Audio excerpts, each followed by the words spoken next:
Hello and welcome to Extra Time. The Premier League kicks off tomorrow and that is the subject of our first question. As pundits, Craig, do you feel the difference between the off-season and a season? Are you going to sleep all right tonight? Pardon? It's like different regime tomorrow morning. Boy, what's happening tomorrow? It all starts. Season's back. Same old for me. Yeah, well, same old regime tonight. There's no regime change, let me tell you. No. Paul? No reason. No butterflies in your stomach? No, none whatsoever. But it's good for us because you have something to talk about. Fantastic. You know, you obviously we're to talk about football. And that's you're what right you want. again, Dan. You're right again. There we go. Good. No, but it's not as if we don't know there's like a 2.5 month break. Yeah. And at the end of the season, and we go, what we're going to talk about now? Well, there's no World Cup we do, don't we? Because we just carry on. Just carry on. And we had a World Cup, an ICC. And we carried on. Yes, and you had time off. Well, as did you. Not as much as you. I'm just behind Shaka. Let's go to Ian Darke, who is with us, and ask Ian... Oh, no, sorry, this is for Paul. Apologies, Ian. We will go to Ian in a moment. This is for you in particular, Paul, your Arsenal ways. How many goals can Aubameyang score this year? Can it be enough to compete for the Golden Boot? He should get a lot of goals, shouldn't he? Yeah, he's a proven goal scorer. I don't know how many he's going to get. I'm going to say 20. 20? Yeah. Paolo, you're an Arsenal fan. What do you think? Over and under 20?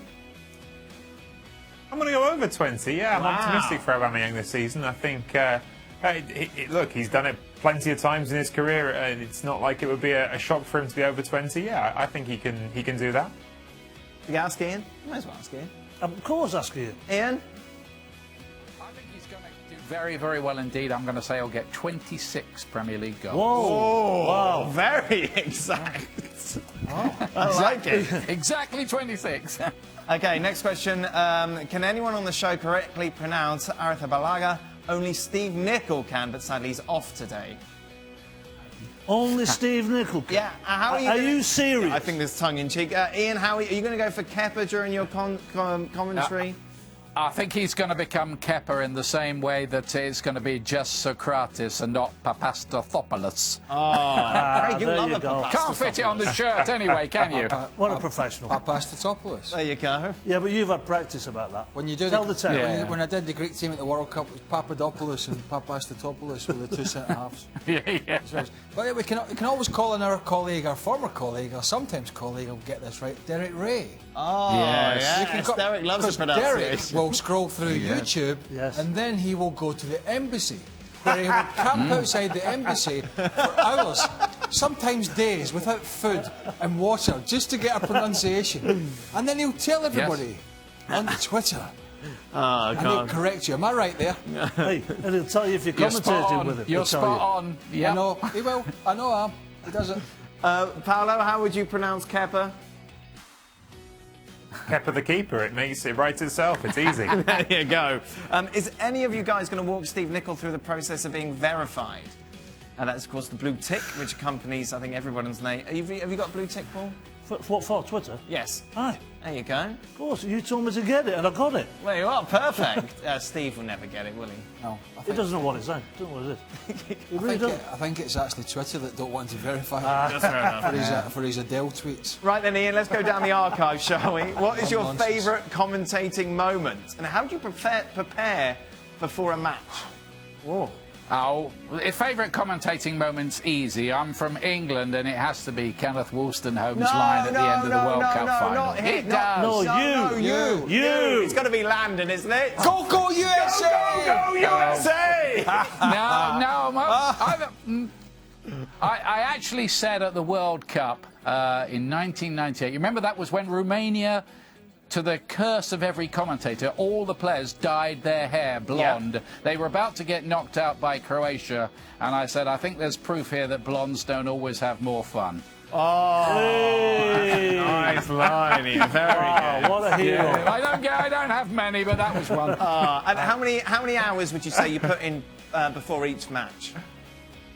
To preparing a commentary, how many hours have you got? It's one of them. You've never done enough research for a game. Hopefully, you have to use very little because the game's so great. Oh, what an answer. Well, it's funny you should say that, but when I saw you in Paris for the Euros, most of your prep seemed to be on the on the bars in there, and just in the lovely area of Paris. I mean, What on earth are you trying to say? Pot calling kettle, anyone? Yeah. Well, I've done the odd prep on the golf course, I'll give you that. I was just keeping an eye on Ian. Who is your current pick, Paul, to win MLS Cup? Atlanta? Yeah, it's got to be Atlanta. They've got too much going forward. A lot of the teams are front-ended. LAFC are front-ended. But I think that Atlanta have got a nice balance defensively with Parkhurst and Laurento is there. Josef Martinez? Where would he go? Where do you think he could stay where he is? Yeah. Where he is. This is a league where he thrives. Just stay where you are. Really? Yeah. I mean, look, if you look at his record when he was over in Italy before, he wasn't a prolific goal scorer. So he's found his niche. There's a reason for that. They don't buy defenders. Well, I'm not saying he's not a good player. It does help. What I'm saying is, it helps if you're a good player and you don't have particularly good defenders. Now, it's factually correct that MLS like to bring people in that are of the attacking variety because that's the spice of life for the fans, or that's the way they see it. But if you put the two of them together, that's why you're going to get more goals from some of these players coming in. Not that they're not good players, but it is a little bit easier for them when the calibre of defender is. I think they're most people's picks, aren't they? When all said and done. Atlanta? Yeah. Right. Shouldn't you pick the Revs? Aren't you contractually obliged to Not pick the yet. Revs? Not yet. No. We're just finding our feet at the moment. The final question, and this is a very important question, a lot of people will be losing some sleep tonight. Are your fantasy Premier League teams ready? Are you doing it this season? Yeah. Are you going to do Tony's league? So a guy at work, Tony Tony, organised who's not it all here for us. anymore. No, he's left, doesn't he? Well, But he's still working for ESPN, but he's working from home. God working bless him, remotely, yeah. just to get away He's from moved us. to Tennessee, hasn't he? Back home, Tennessee. Yeah. So anyway, he does this league and he sets it up, and you're very interested in it because I'm not going to say any more. There's a little. You've got to say something now. There's a little. Come on. There's a little pot of gold at the end of the race. Was there about 60 of us? I won it a couple of years ago, by the way.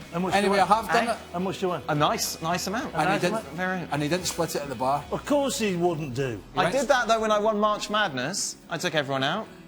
Oh, look at you. I'm just saying. Hey. I don't remember that. Giving it the big one. I don't remember that night. When was it?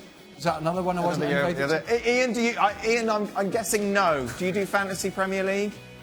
No, I have enough trouble with the real ones, but you can give me a few tips on March Madness. Ah, there you go, Villanova. That's all you need to know. Right. Paolo, Okay, I imagine noted. you do it. Is that right? No, it became too much of a time sink for me. Fantasy Premier League, Magic Cup that they have in Italy as well. I've given them up. The only fancy sports I still do is the fancy NFL, weirdly. But yeah, too much time I could lose obsessing over lineups and not doing my work. So I ended up jacking it in. When is your NFL draft this year then, Paolo? I've got a couple of leagues. One of them is the 31st of August, and one of them is, I think, the week building up to that. Oh, there you go. I think mine's the 31st of August as well. Anyway. Have you done it this year, Tony's? I will do it, yes. You've done your team? Yeah, pretty much. Wow. Yes. I did mine this morning. Have you got Salah? 13 million, it's a lot. No, I left him out. Did you? Yeah. Do you want to know? Yeah. But Manny Right. and De Bruyne. Right. And then I went with some cheaper midfielders because I had to balance it out. Who? And I got Kane and Aguero. Really? Wow. You spent Who some are the cheaper midfielders? Burley. Don't tell him. Who are they? Can't remember. He's going shy. Ross Barkley. And I went a little bit cheaper at the back. Yeah, my back four's horrific. I've got Aubameyang and Aguero. Oh, I went Kane. Wow. I went for Leno and Pickford as my goalkeepers. Yeah. They juggle, yeah. I've got Bernardo Silva as well. I was very exciting. Look at this. How many people going for this thing? It is massive, Paul. Seriously? Millions of people playing. Honestly? It's huge. No, but we're only playing amongst ourselves. Yes. About 60 of us. Oh, all right. I didn't know it was that popular. I really didn't. It's big. Is it the same thing that Donaldson does? Yes. Oh, all Yeah, right. but he does it. That's his job. Oh, we're still on air. All right, that's it. ESPN FC back tomorrow to talk about fact, Manchester he puts that in as a United. day. Now, who's your captain? Aguero. Now, don't be stealing me for tomorrow. Aguero is your captain. Why? Just say it. Get double points. Just say it. God, he's jumped down my throat.